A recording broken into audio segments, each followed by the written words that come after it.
Welcome back to First Chapter Friday from the Alameda Free Library. Today I'm going to read just a little bit of the first chapter of Buzzkill, A Wild Wander Through the Weird and Threatened World of Bugs by Brenna Maloney. Let's dive right into the first gripping chapter. Scope and Scale. A cockroach can live without its head for 168 hours. Moths can't fly during an earthquake. The larva of a Goliath beetle can weigh as much as a McDonald's quarter pounder. How much of that did you know? On any given night, you could have up to 10 million dust mites in your bed. The praying mantis is the only animal on Earth with one ear. Bees can recognize human faces. Aphids are born pregnant. I could go on all day. Really, the insect world is a fascinating place. You might not think so. You might think insects are gross or scary or dangerous. They get a bad rap, insects.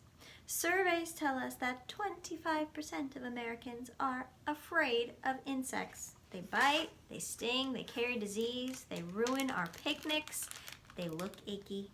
If I asked you to name 3 icky bugs right now, I'm sure you could do it. You might rattle off spiders, ticks, and centipedes. All super icky.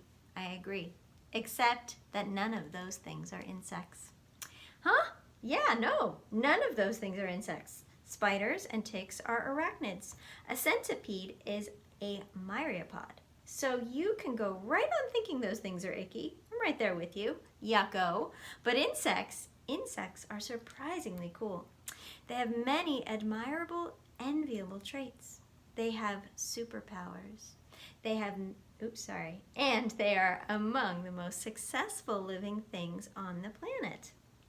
Maybe you've never really thought about it before, and that's okay. You're busy. We're all busy. It's not top of mind. I get that. But I'd like to tell you some amazing things about insects because this stuff is worth knowing. I'll explain why a little later on, but first I want to tell you what an insect is and what it isn't. Once I do that, you'll be able to easily pass the spider, tick, centipede test. Ready? Okay, here's our first illustration. All adult insects have 3 body segments: a head, a thorax, and an abdomen. So right from the start, you know a spider isn't an insect. It's only got that tiny little pinhead up front and that big booty on the back. 2 parts, not 3. Insects are the only animals in the world that have 6 legs. Count them up. Spiders, 8. Ticks, 8. Centipedes? Haha, that's a trick question. I want you to answer 100 because centi in units of measurements means 100. In actuality, centipedes have 1 pair of legs for each body segment. Depending on the species of centipede we're talking about, they can have between 15 and 177 pairs of legs, which is way more than 6 anyway. So centipedes are definitely not insects. What else? Most insects have wings. 2 pairs is standard. Some, flies, have only 1 pair. Besides birds and bats, insects are the only animals that can fly. Oh, there is a footnote. Flying squirrels don't really fly, you know that, right? What they do is more of a gliding action. Same for Wallace's flying frog, just saying. Back to the text. No wings on our spider, tick, or centipede friends. Insects usually have 2 feelers or antennae on their heads that they use for various things such as smelling, listening, or tasting. Insects are also spineless. Every last one of them. I'm not suggesting they lack courage. I mean it in the literal sense. Insects don't have spines. They're invertebrates. You probably know some other invertebrates like octopuses and jellyfish, but insects aren't squishy and shapeless like those guys because they have skeletons on the outside of their bodies called exoskeletons. So those are the basics. Ooh, another footnote. There are exceptions to every rule. If you look hard enough, you'll find them. The cave midge lacks eyes, silverfish lack wings, Protura lack antenna, and it goes on. That was our second footnote. Now you can look at any gross little thing, and without really knowing what it is, you can definitely say whether or not it's an insect rather. Dragonfly, 3 body segments, wings, 6 legs, antenna, check. Woodlouse, sounds insecty, but no. Once you take a look at it, you can see it's only got 1 main body segment. The woodlouse is actually a crustacean, like a crab or a shrimp. Slug? Come on, that's too easy. No legs, no wings, no exoskeleton. It's just got that 1 blobby body with doodly-doos on its head. Definitely not an insect. Another footnote. It's a shellless mollusk, if you must know. And those head doodly-doos are actually called tentacles. Most slugs have 2 pairs. The upper pair is light sensing and has eye spots at the ends, while the lower pair provides the sense of smell, which is all very cool, but not an insect. All right, let's go back here to the text. See, once you know the rules, you can get pretty good at this game. Earlier, I told you that insects are some of the most successful animals on the planet, and I want to circle back to that idea and tell you more. How do we measure success? One way is to look at the sheer volume of insects on our planet by the pound. You probably learned this in the 4th grade. If you're not there yet, you're in for a surprise. But it might be lodged deep in your gray matter, somewhere between the list of the state capitals and that other list of American presidents. No worries, I can remind you. The animal kingdom is made up of 6 categories: mammals, amphibians, reptiles, birds, fish, and invertebrates. Invertebrates make up the largest chunk, more than 95% of the animal kingdom. Insects make up 71.1% of the invertebrate group. Close to 1 million species of insects have been described and named. These are the ones we know about. Scientists have only been able to come up with rough estimates of the total number of insect species on Earth.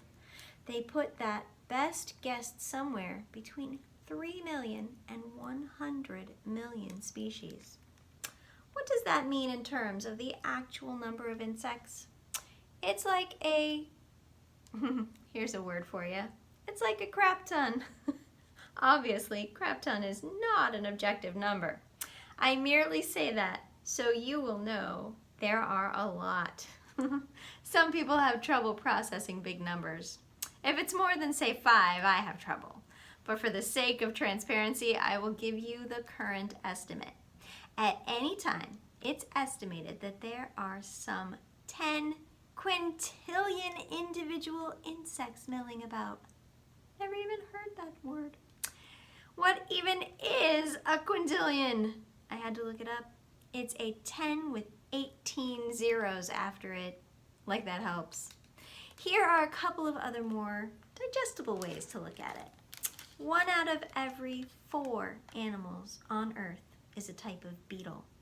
For every human on Earth, there may be more than 450 kilograms or 1,000 pounds of termites, about as much as a full-grown cow. There are 1.4 billion insects per person on this planet. Like I was saying, a crap ton. By the place. You also probably know this already, but insects are everywhere. They live in every biome and every habitat on Earth. You can find them in wetlands, tundra, grasslands, oceans, deserts, tide pools, mountains, forests, prairies, rainforests, caves, swamps, in people's homes, on people's bodies, in Antarctica. Antarctica always gets dissed, like nothing goes on there or something. Tell that to Belicia Antarctica, baby. It's a flightless midge. It's pretty hard to see as it's no bigger than 6 millimeters or 0.24 inches long. Still, it's the largest purely terrestrial animal native to the continent, as well as its only insect. Most animals can't hack it there. It's too freaking cold. Temperatures there cause cells to freeze and expand, and they can cause irreparable damage to most living things. Not so the midge. It's capable of dehydrating its tissues to survive in temperatures down to 15 degrees Celsius or 5 degrees Fahrenheit. I'm sure I'm saying it wrong, but I'm trying. Belgica antarctica isn't the only insect that can survive in extreme temperatures. Consider the Sahara Desert ant. That I can say. This little dude scoots out of its burrow at the hottest part of the day when the surface temperature of the sand is hitting about 70 degrees Celsius or 158 degrees Fahrenheit. What better time to dodge predators that can't take the heat? The desert ant is looking to feast on the corpses of insects that have succumbed to the elements. How are these ants active in temperatures that would kill most living things? The desert ant has 3 tricks for its survival. First, it's fast. It can hustle at 1 meter per second. Second, its long legs lift its body to a height that's actually 6 or 7 degrees cooler than the ground. And third, it only stops moving when it's in the shade. The Sahara Desert ant is bad to the bone. But these tough little buggers don't hold the record for heat. You've got your fire beetle to consider for that. While the desert ant lives in the desert and can't help being around the heat, the fire beetle seeks the heat. It will fly 129 kilometers or 80 miles out of its way to cross paths with a raging forest fire. Why? Because these wood-boring beetles mate while a forest is still burning. Females then tuck their eggs under smoldering tree bark. The eggs hatch into larvae that nibble on what's left of a tree for up to a year before tunneling their way out as adult beetles. It's pretty clever, really. If they tried to breed in living trees, they'd be goners. The tree's cell growth would squash them, or its resin would smother them. You'll find insects in high places. Some butterflies have been observed flying at altitudes of up to 6,000 meters or almost 20,000 feet. Many insects make their home in the soil. You'll find blind, cave-dwelling insects deep underground. So we've covered cold places, hot places, high places, and low places. I think you get the picture. Insects are in a lot of places. But indulge me a bit further while I belabor the point.